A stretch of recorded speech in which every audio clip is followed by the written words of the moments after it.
Bismillahirrahmanirrahim. Assalamualaikum warahmatullahi wabarakatuh.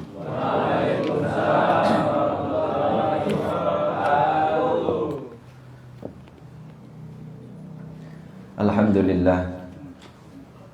Wassalatu wassalamu ala Rasulillah wa ala alihi wa sahbihi wa man wala. La hawla wa la quwata illa billah, amma ba'd. Sebelum kita lanjutkan pada pembahasan baru, ya, kemarin ada yang bertanya, tapi di belakang bukan di depan, jadi yang lain nggak tahu. Di rumahnya, di sekitar rumahnya itu airnya bercampur belerang. Apakah wudunya sah atau tidak? Sah napa mboten, Pak? Air belerang bau atau enggak? Bau ya. Baunya bau apa? Enak enggak? Kayak bau apa sih belerang? Ya kayak gitu baunya, ya enggak enak terus. Warnanya kira-kira bening enggak? Enggak. Hah? Ini bening. Oh, kuning, agak kuning ya. Ya. Tapi belerang itu suci atau najis? Hah? Suci najis. Suci ya, belerang itu suci. Nah, berarti ini tahir, alma yukhalitu bit tahir. Air bercampur dengan sesuatu yang suci, maka dia tetap pada asalnya suci.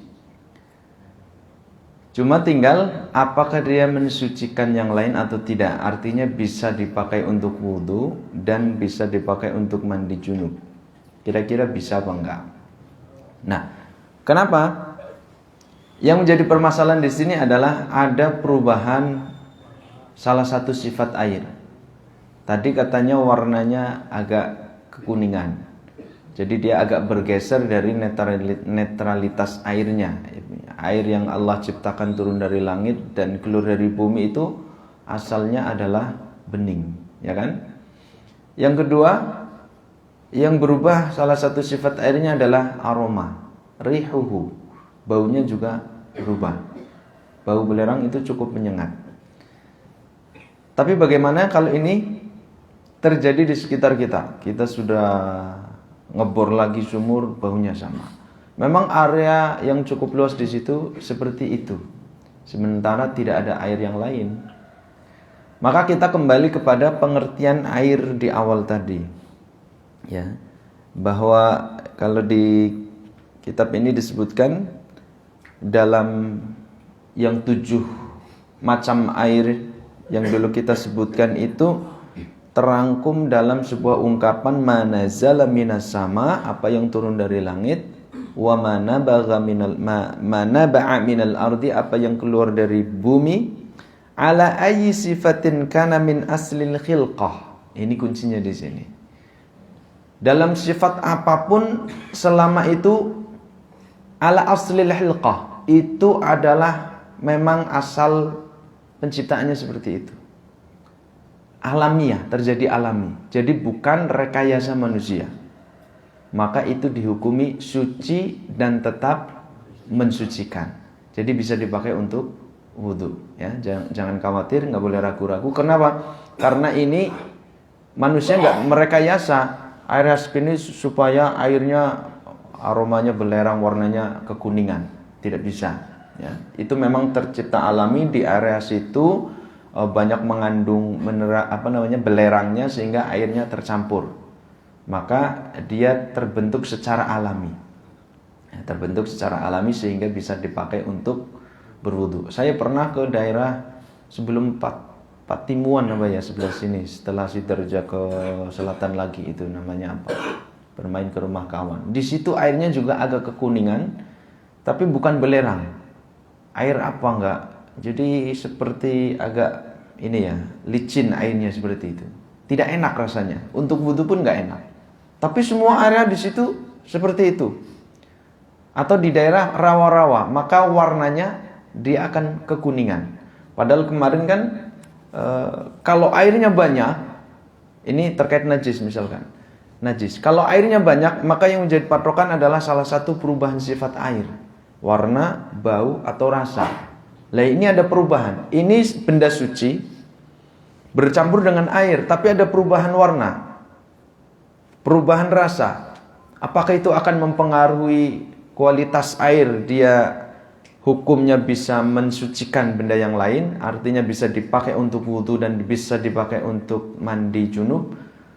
Maka kalau itu tercipta secara alami, ini tidak mengapa, ya, tidak mengapa. Tapi kalau itu rekayasa manusia, maka ini yang tahir ghair mutahhir, suci namun tidak mensucikan. Ya. Karena kita menyebutnya tetap air, ya, di situ kita menyebutnya tetap air, dipakai untuk mencuci dan semacamnya. Ya. Itu terkait air belerang, sehingga dia airnya suci dan mensucikan. Baik, kita lanjutkan. Faslun, pasal fi bayanil a'yan al-mutanajjisah wa ma yatharu minha bidzibagh wa ma la yathhar.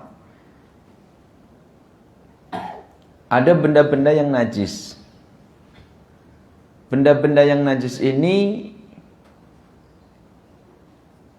asalnya terkadang dia bukan najis, maka di sini disebut al-mutanajjisah. Asalnya bukan najis, tapi kemudian dia berubah menjadi najis dan bisa kembali ke asalnya lagi, yaitu suci. Ya, suci. Wa ma la yathhar, dan apa-apa yang tidak bisa disucikan. Ya. Kita terfokus pada di sini yaitu tentang ad-dibagh. Dibagh itu menyamak, ya, menyamak. Menyamak. Apa bahasa kita apa ya? Menyamak itu. Mengeringkan kulit ya. Pernah yang apa, kulit kambing ditarik-tarik kemudian dijemur itu. Itu proses contoh menyamak seperti itu. Jadi memanfaatkan kulit untuk sesuatu dengan cara demikian. Itu namanya menyamak. Jadi ada benda-benda yang dia asalnya suci, kemudian menjadi najis. Nah, setelah najis ini kemudian dilakukan proses tertentu, itulah yang disebut dengan ad-dibagh, samak. Nah, dengan disamak itu bisa berubah menjadi suci lagi, ada yang tidak bisa. Nah, kita bacakan di sini. Al-maqsudu bid-dibagh, yang dimaksud dibagh adalah izalatun natan wa rutubatin najasah minal jildi. Menghilangkan aroma bangkai, ya, aroma busuk dan lendir-lendir najis yang menempel di kulit. Itu namanya dibagh. Bi an yanzi'a fudulal jildi mimma yun'ifuhu min dammin wa nahwihi, yaitu dengan menghilangkan sisa-sisa yang ada di kulit, ya, berupa darah maupun semacamnya seperti lemak dan yang lainnya, mimma yu'finuhu, yang merusak kulit, yang nantinya dia akan merusak kulit. Sawa'un bil mawatil lati kanat tustahdamu sabiqan, maupun dengan cara tradisional, ya, cara zaman dahulu, al-qardi wal afsi, yaitu dengan cara dipotong-potong. Itu kan biasanya kalau kita menguliti kambing atau sapi masih tersisa daging, lemak dan semacamnya. Bil qardi artinya dipotong-potong, itu lemaknya dipotongin lagi. Atau bil asfi, asfi itu dikerok. Awil bil mutahhiratil hadisah, maupun dengan metode modern, ya, dengan cairan apalah, selama cairannya itu suci. Li'annal maqsud huwa tandiful jildi, karena maksud dari dibagh itu adalah membersihkan kulit. Kita hanya mengambil kulit murninya saja.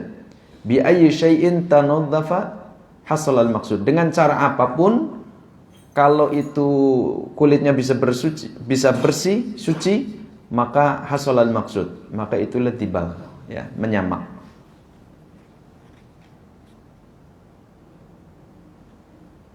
Wajuludul maytati tadhuru bid-dibagh. Nah, jadi dari sini kita akan mengetahui di antara benda yang awalnya suci kemudian menjadi najis. contohnya adalah al-maitah. Ya. Sebagaimana firman Allah Subhanahu wa taala, "Hurrimat 'alaikumul maitah." Diharamkan atas kalian bangkai. Nah, bangkai itu hukumnya haram.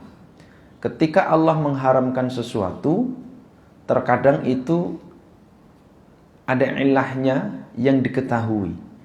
Bahwa Allah mengharamkan maitah di sini, kenapa? Karena di situ ada kenajisannya. Jadi kambing ketika hidup dia suci. Tapi ketika dia berpenyakit kemudian mati tanpa disembelih, mati, maka dia berubah menjadi bangkai. Nah, ketika itulah yang tadinya benda dari kambing itu suci berubah menjadi najis karena sudah berubah menjadi bangkai. Nah, di sini kulit bangkai itu suci dengan cara disamak. Jadi yang tadinya a'yan, kambing hidup suci semuanya. Ketika mati menjadi bangkai, bukan disembelih, mati, maka semuanya menjadi najis. Ada satu yang dikecualikan di dalam syariat, yaitu kulitnya. Kulitnya itu bisa dimanfaatkan dan bisa menjadi suci dengan cara bidibal, yaitu dengan cara disamak. Dalilnya apa? Lamma ja'a fi sunan Abi Dawud an binti Sabi'in annaha qalat. Disebutkan di dalam Sunan Imam Abu Dawud dari bint Sabi'. Dia berkata, ya, putri Sabi', dia berkata, "Kana li ghanamun bi ahadin fawaqa'a fiha al-maut."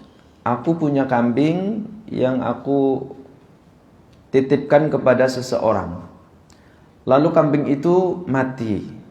Fadakhaltu ala Maimunah, zaujin Nabi sallallahu alaihi wasallam.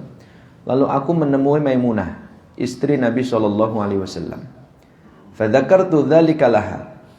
Lalu aku menyampaikan, menceritakan peristiwa itu. Jadi kambingnya mati.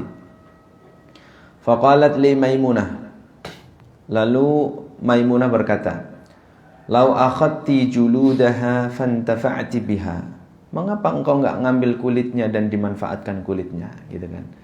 Artinya kambing mahal-mahal beli 1.200.000 atau 1.500.000 ya, kambing deret misalkan. Ternyata tiba-tiba sakit mendem. Kemudian mati, dibuang saja. Nah, ini terjadi, sayang banget gitu. Manfaatkan aja kulitnya. Kalau sudah menjadi bangkai memang sudah najis, enggak boleh dimanfaatkan semuanya. Tapi ada pengecualian di sini. Kenapa enggak manfaatkan kulitnya? Faqultu au yahillu dzalik. Kata bintu Sabi, apakah itu halal? Karena dia belum tahu. Qalat na'am, kata Maimunah, iya. Jadi kulitnya itu menjadi halal. Caranya bagaimana? Baru Maimunah menyebutkan hadisnya. Marra ala Rasulillahi sallallahu alaihi wasallam rijalun min Quraisy. Ada sekelompok laki-laki, beberapa orang laki-laki dari suku Quraisy. Dia melewati Rasulullah sallallahu alaihi wasallam, yujirruna syatan lahum mithlal himar. Yang mana kelompok orang ini dia menarik-narik kambing yang sudah mati, ya. Jadi dipopong lah bareng-barengan. Kambing kan ya lumayan berat. Dibawa, ditarik, mau dipindahkan, mau dibuang. Dan itu melewati Rasulullah. Faqala lahum Rasulullah sallallahu alaihi wasallam. Lalu Rasulullah bersabda kepada mereka, "Lau akhadtum ihabaha." Mengapa engkau enggak mengambil kulitnya? Itu ya, dari kambing itu yang baru mati. Qalu innaha maita, itu udah mati, udah menjadi bangkai wahai Rasulullah. Faqala Rasulullah sallallahu alaihi wasallam, yutahhiruhal ma wal qird. Bangkai itu akan mensucikan, ya, airnya itu akan mensucikan bangkai tersebut, dan al-qird yaitu semacam daun, ya. Ini enggak tahu daun apa namanya, daun al-qird. Ada yang menyebutnya daun salam, ya. Tapi wallahu a'lam. Maksudnya bahwa hewan yang sudah menjadi bangkai ini adalah hewan yang telah mati, kemudian dia bisa menjadi suci dengan air dan al-qirat, artinya yaitu disamak maksudnya. Nah, dari sini menjelaskan bahwa kulit dari bangkai, tentunya ini kalau dalam bahasa kita, benak kita, bangkai itu kan udah rusak parah gitu ya. Ini tentunya yang masih bagus ya. Bangkai itu segala sesuatu yang mati bukan dengan cara disembelih, itu bangkai. Kalau baru mati, kambing baru mati, ayam baru ketabrak, jebrut gitu kan, mati, masih seger, darah mengalir, tapi udah nggak ada nafasnya, maka itu disebut bangkai. Kambing mendem, mati, bangkai. Kemudian yang terbaru kemarin, belum lama ini, PMK, penyakit kuku dan mulut, PKM ya, penyakit kuku dan mulut, itu kan masih baru mati, maka itu bangkai ya, itu bangkai. Dan yang bisa dimanfaatkan kulitnya ini tentunya kulit-kulit hewan yang bisa dimanfaatkan ya. Jadi bukan kulit ayam kayak gitu ya, bukan kulit ayam. Ini kulit kambing, kulit onta, kulit sapi. Wah, nanti kan ada yang sakit, saya kulit ini dari mana? Kulit buaya. Keren kan nanti. Ini masuk ke situ nanti. Makanya ini perlu dibahas. Orang kokoh mau sholat Allahu Akbar, sakitnya kulit buaya. Sah apa enggak? Boleh apa enggak? Nah, ini caranya. Karena ini pintu masuk ke situ.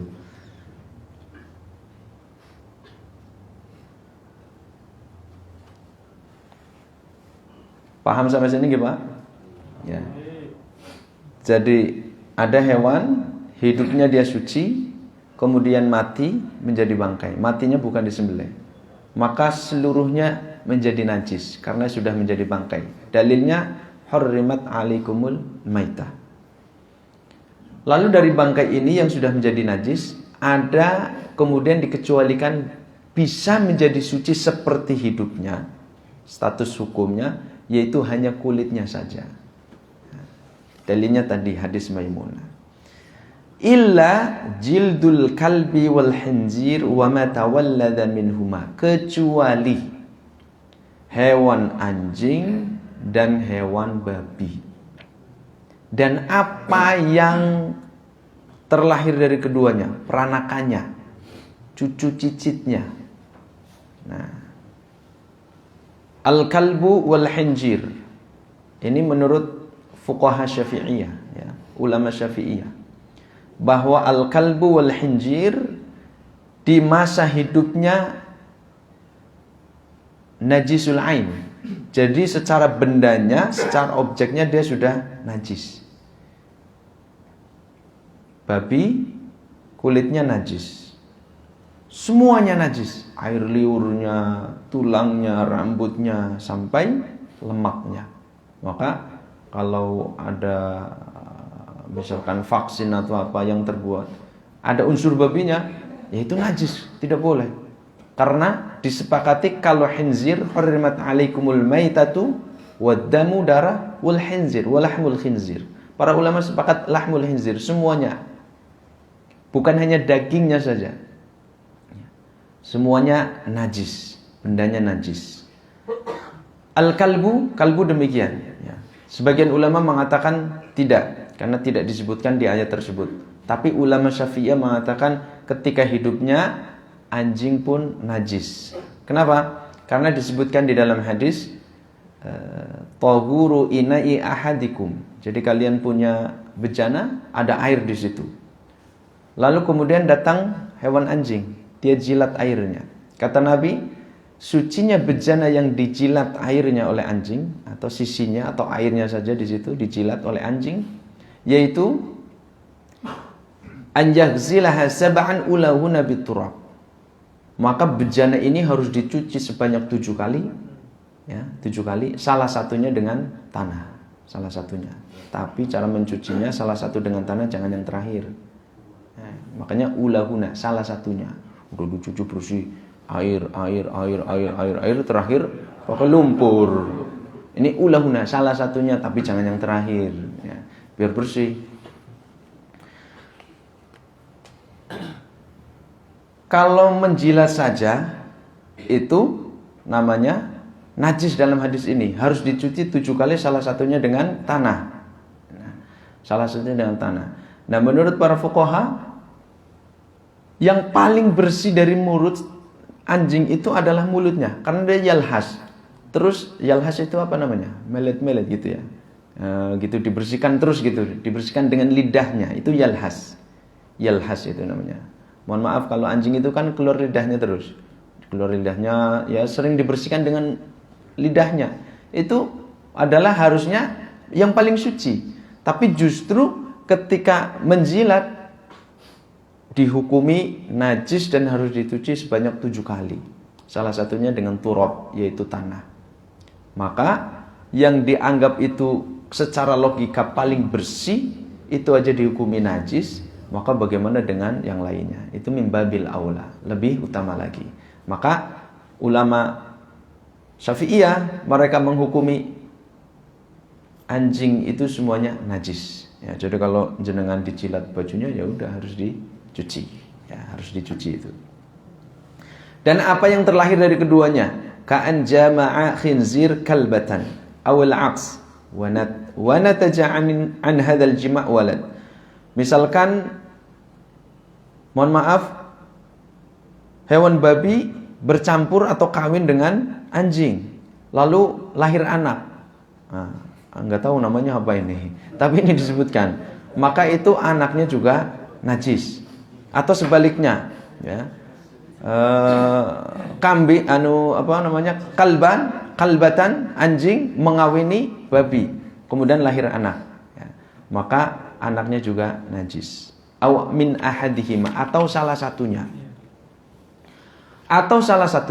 ma'a hayawanin tahirin ka'an jama' khinzir aw kalbun syatan.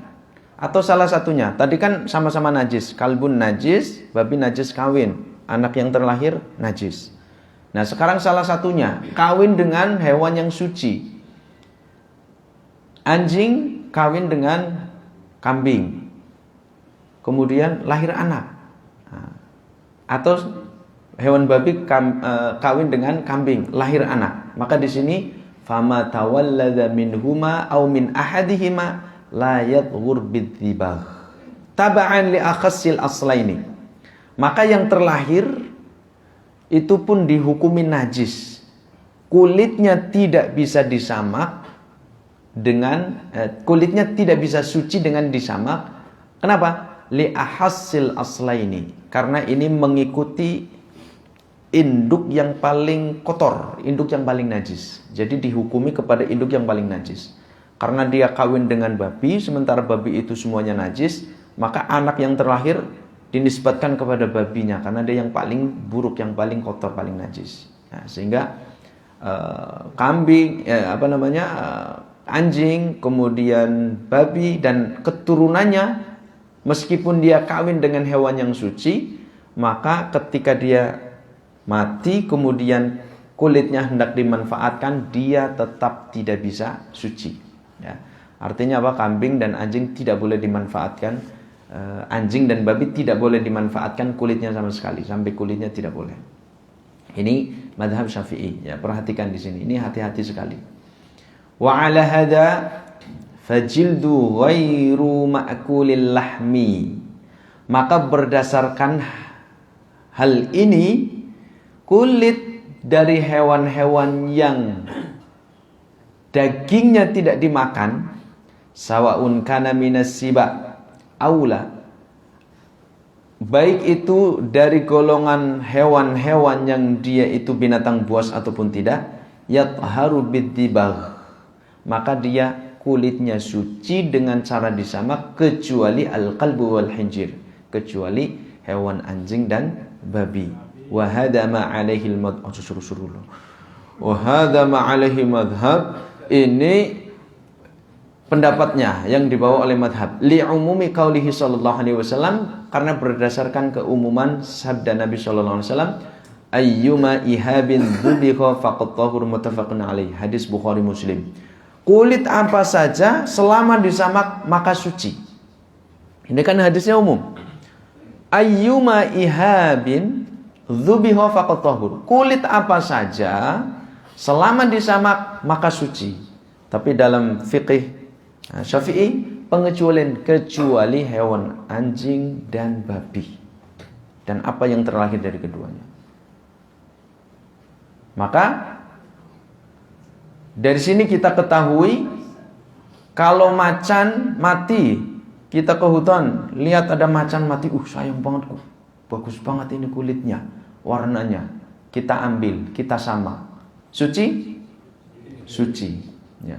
Ada gajah disamak, suci? Suci. Apalagi yang di hutan? Ya. Komodo, ya bolehlah. Suci? Suci. Padahal dia termasuk buas ya, makan hewan juga, hewan yang lain. Ya. Ular, anaconda. Ya. Kan kurang pakai ular anaconda, berarti mantap banget itu. Suci? Suci. Maka dalam fikih Syafi'i, ayyuma ihabin dzubiha faqad tahur. Semua kulit dari hewan-hewan tersebut itu suci, ya. Suci ketika disamak, kecuali hewan anjing dan babi. Nah, dilanjutkan di sini. Wa 'azmul maitati wa syi'ruha najis. Tapi dalam fikih Syafi'i, tulangnya, rambutnya najis, dihukumi najis. Tulang dan rambutnya dihukumi najis. Liqaulihi ta'ala hurrimat 'alaikumul maitah. Diharamkan atas kalian bangkai. Itu mencakup semuanya. Ketika Allah berfirman diharamkan atas kalian al-maitah, bangkai, maka semuanya diharamkan. Wa tahrim ma laysa biharam wala dharar fi aqlihi yadullu ala najasatihi. Wal 'adbu wasy'ru min ajza'il maitah fahuma najisani. Tulang dan rambutnya itu termasuk bagian dari bangkai, maka itu juga najis. Hurrimat 'alaikumul maitah. Ini ada tulangnya di dalamnya. Kemudian ada rambutnya, maka itu juga najis karena dia bagian dari maitah, bagian dari bangkai. Pengecualinya hanya kulitnya. Kan rambutnya nempel di kulit. Nah, masalahnya di sini itu, ya. Sulit dipisahkan. Ya, sulit dipisahkan. Warraji, pendapat yang kuat, ini bukan pendapat Syafi'i, ini pendapat penulis ya yang mensyarahnya. Kalau Syafi'iyah mengatakan tulang dan kulitnya, tulang dan rambutnya najis. Nah, ini pendapat penulis, taharatu 'azmiha wa sya'riha. Sucinya tulang dan rambut, ya.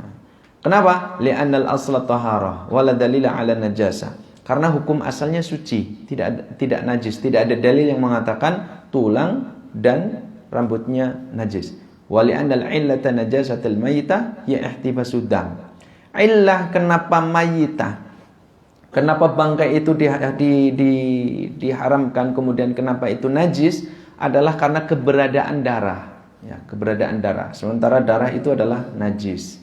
Wal 'admu wasyi'ru laisa fihi maddamun yahtabis. Sementara tulang dan rambut tidak ada darah di dalamnya, maka ilahnya hilang, sehingga tulang dan rambut tidak najis. Menurut penulis yang mensyarah ini yang menjelaskan.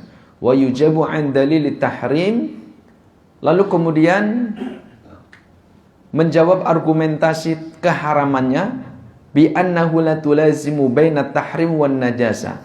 Antara keharaman dan kenajisan itu sesuatu yang tidak selamanya melekat. Artinya kalau sudah disebut haram berarti najis, tidak semuanya. Faqad haramallahu al-harira wadh-dhahab wa huma tahirani bil ijma'. Contohnya, Allah mengharamkan sutra, Allah mengharamkan emas bagi laki-laki. Tapi dua-duanya bendanya suci. Jadi antara najis dan keharaman bukan sesuatu yang melekat, tidak bisa dipisahkan, tidak. Itu menurut penulis pensyarah ini, ya. Ilal adamiyyi, kecuali manusia. Ya, kita lanjutkan. Nanti intinya di terakhir. Kecuali manusia. Maksudnya apa? Tadi kan semua bangkai itu najis kalau sudah menjadi bangkai. Maka di sini dikecualikan ilal adami, kecuali manusia. Manusia kalau sudah mati maka dihukumi tidak najis tubuhnya. Berbeda dengan hewan, kerbau, kemudian ayam, kemudian kambing, itu dihukumi najis. Tapi kalau manusia tidak dihukumi najis kalau sudah meninggal. Kenapa? Fa inna sya'rahu wa 'adbahu tahirani. Ya. Karena rambut dan tulangnya suci, li'annal adamiyyi la yanjus bil maut. Karena manusia itu tidak menjadi najis karena sebab kematian. Dalilnya apa? Qauluhu Allah Subhanahu wa taala, wa laqad qaramna bani Adam. Sungguh aku telah memuliakan anak cucu Adam, yaitu manusia.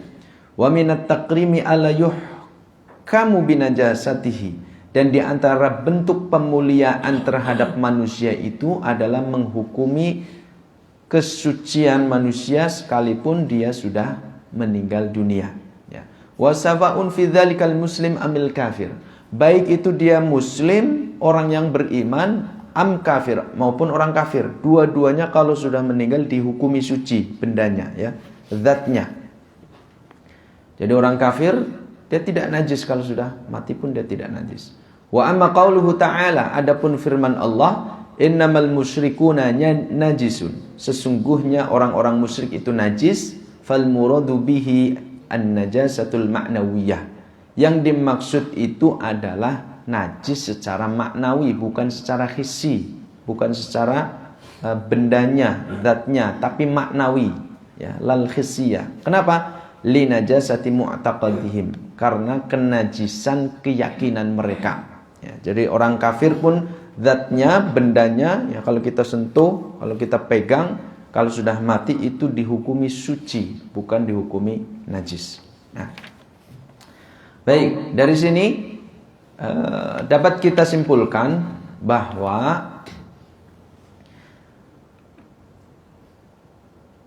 tadi ada benda hewan yang selama hidupnya suci, ketika dia mati berubah menjadi bangkai, maka dia menjadi najis. Nah, ada bagian dari tubuhnya yang masih bisa disucikan, yaitu hanya kulitnya saja. Itu madhab Syafi'i, madhab Syafi'i.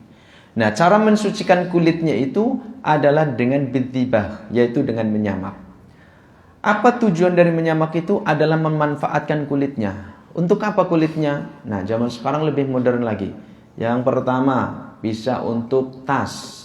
Ya, kalau zaman dulu untuk kirbah, tempat air. Tempat menyimpan benda-benda lah. Bisa air atau apa saja, kayak ya semacam bejana. Bisa seperti bejana untuk menyimpan air. Ya. Karena kulit itu kan anti bocor kan? Anti bocor kulit. Yang kedua, bisa untuk perhiasan. Mungkin sekarang bisa gelang jam, lalu kemudian tas, kemudian jaket, kemudian sabuk, apalagi ya. Tulangnya juga sekarang kadang orang untuk hiasan, ya, tulangnya itu, tulang-tulangnya. Nah, artinya hal-hal itu masih bisa dimanfaatkan kalau hal-hal itu adalah suci dan kita bawa di dalam sholat kita, maka itu tidak menjadi masalah. Tidak menjadi masalah. Nah, yang menjadi masalah adalah di sini. Yang menjadi masalah, yaitu terkait pemanfaatan dari penyamakan itu, tapi bukan bersumber dari hewan yang dilarang oleh Nabi SAW. Kalau tadi kan seperti kambing, seperti unta misalkan, seperti sapi, itu ketika hidupnya dagingnya boleh dimakan, lalu kemudian setelah mati bukan disembelih maka dia menjadi bangkai, maka kulitnya itu bisa dimanfaatkan lagi dan bisa suci. Bisa dibikin tas, maka nggak masalah. Dipakai sabuk, maka dia tetap suci, tidak masalah. Lalu kalau suci menjadi sabuk hiasan kita jual, tidak masalah. Nah, sekarang yang dia bersumber dari sesuatu yang ghairu ma'kul lahmi, yang tidak boleh dimakan dagingnya. Artinya berasal dari binatang buas. Harimau, gajah, buaya, komodo tadi, ular. Ya. Itu kan daging-daging yang tidak boleh dimakan karena itu binatang buas, haram hukumnya dagingnya. Tapi ketika hidupnya dia suci, bendanya suci. Nah, ketika mati, tadi kan selain menurut mazhab Syafi'i, selain hewan anjing dan hewan babi, ketika disamak dia tetap kembali suci. Nah, sekarang tinggal boleh tidak itu dimanfaatkan. Nah, kita harus melihat hadis yang lain. Nah, ini karena menjadi masalah. Qala al-Miqdam ibn Ma'di Karib. Ya, salah seorang sahabat bernama Al-Miqdam ibn Ma'di Karib. Dia mengatakan ansuduka billah. Dia bertemu dengan salah seorang sahabat, kalau tidak salah Muawiyah, ya, Muawiyah. Lalu dia berkata kepada Muawiyah, ansuduka billah. Aku bersumpah atas nama Allah. Hal ta'lam anna Rasulullah sallallahu alaihi wasallam naha an lubusi juludis sibah warruqubi 'alaiha? Qala na'am. Hadis riwayat Imam Abu Dawud, hadisnya sahih. Dia mengatakan, aku bersumpah atas nama Allah, apakah Anda tahu bahwa Rasulullah melarang dari memakai kulit-kulit hewan buas dan menaikinya? Kata Muawiyah, iya. Artinya Mi'dam ibn Ma'di Karib ini ingin menegaskan kepada Muawiyah, kamu pernah dengar hadis enggak Nabi mengatakan bahwa kita dilarang dari memakai kulit-kulit binatang buas? Oh iya. Lalu kemudian dari menaikinya, menungganginya. Oh iya, saya. Oh berarti ini enggak diragukan. Berarti memang Nabi melarang dari memakai kulit-kulit binatang buas dan menungganginya, artinya mendudukinya. Nah, dari sini ada larangan dari Nabi SAW pemanfaatan kulit. Ya, pemanfaatan kulit. Berarti ada pengecualian di sini. Binatang buas secara hukum tadi kulitnya suci. Setelah menjadi bagian suci.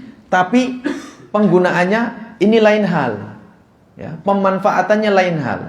Secara kalau kita pegang suci. Tapi dimanfaatkan boleh apa tidak? Ternyata ada larangan dari Nabi SAW, hadisnya sahih, bahwa Nabi melarang dari memakai kulit-kulit binatang buas, buaya, harimau, ular, komodo misalkan, seperti itu.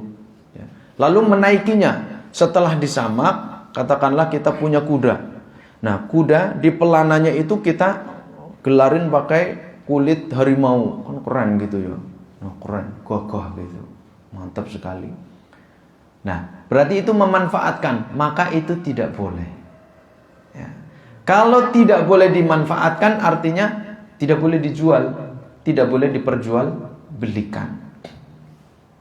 Tidak boleh diperjualbelikan. Ini dalam madhab Syafi'i. Kalau madhab lain ada yang berpendapat boleh. Nah, ini menunjukkan bahwa madhab Syafi'i, saya tegaskan kembali, mereka berhati-hati, ya, berhati-hati.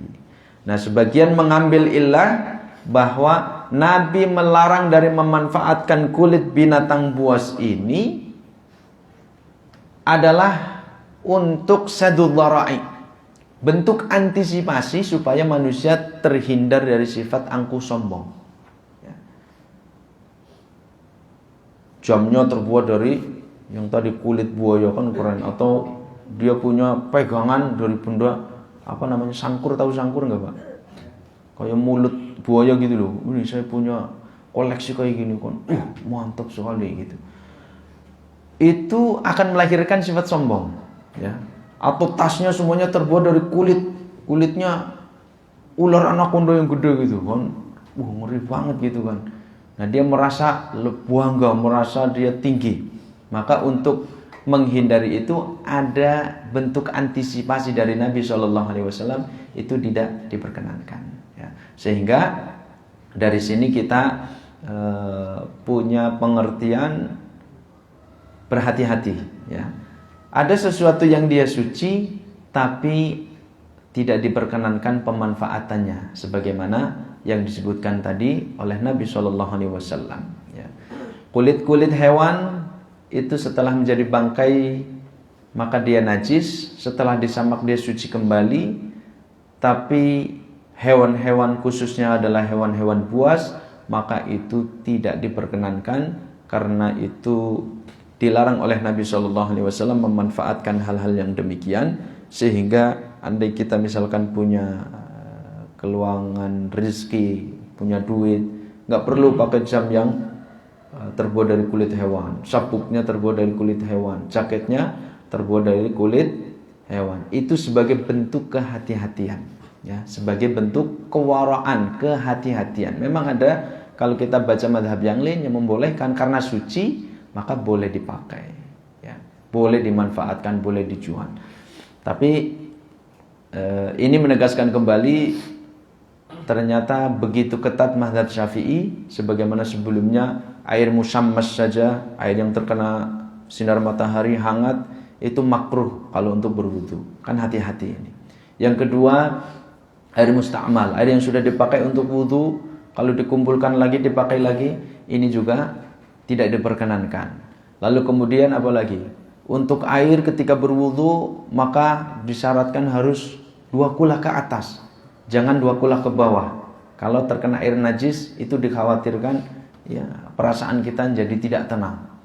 Nah, terakhir di sini masalah kulit-kulit hewan. Kulit-kulit hewan ini untuk sabuk misalkan, kalau itu bersumber dari hewan-hewan buas, maka tidak boleh dipakai, tidak layak untuk diperjualbelikan. Karena ini ada larangan dari Nabi SAW, sebagaimana riwayat Imam Abu Dawud, bahwa beliau melarang an lubusi juludis siba warrukubi 'alaiha. Ya, kalau mobil kita punya mobil atau kita punya motor, mau dikasih aksesoris, jangan dari kulit-kulit hewan, ya, dari kulit hewan binatang buas, ya. Kalau dari kambing nggak apa-apa, ya. Ini ada tempat duduknya dari kulit kambing, oh bagus, nggak apa-apa, ya. Tapi kalau macan misalkan, ular, harimau, jangan, ya, karena ada larangan dari Nabi SAW. Terlebih ini dipakai untuk sholat, ya, jangan sabuk misalkan, karena ini menimbulkan mungkin rasa angkuh dan akan rasa was-was, ya. Demikian, mudah-mudahan bisa dipahami. Bisa dipahami betul, Pak? Nah, nanti kalau punya duit buat beli jam yang kulit enggak? Hah? Enggak, Masya Allah, benar. Mana? Ini hadiah. Hadiah. Apa pertanyaannya kira-kira ini? Ya, siap ya? Pertanyaannya,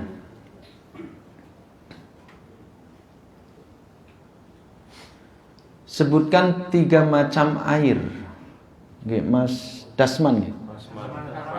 Rasman. Oh, Mas Rasman. Air mutlak.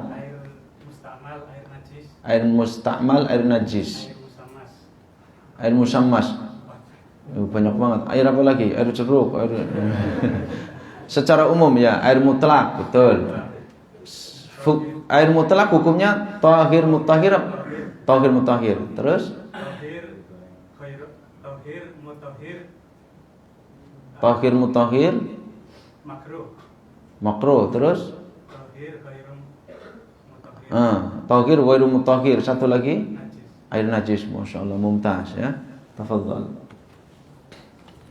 Satu lagi, sebutkan contoh air yang suci tapi tidak mensucikan. Banyak banget. Monggo, Pak. Nggih. Satu, air yang bercampur dengan barang yang najis atau tidak najis. Kayak teh. Contoh air yang sudah bercampur dengan zat, air macamnya ya teh, itu sudah berubah warna, berubah rasa. Suci tidak mensucikan. Suci tidak mensucikan. Contohnya air apa tadi? Teh. Air teh. Tehnya satu aja, ya. Air teh, satu lagi. Air 3 pun.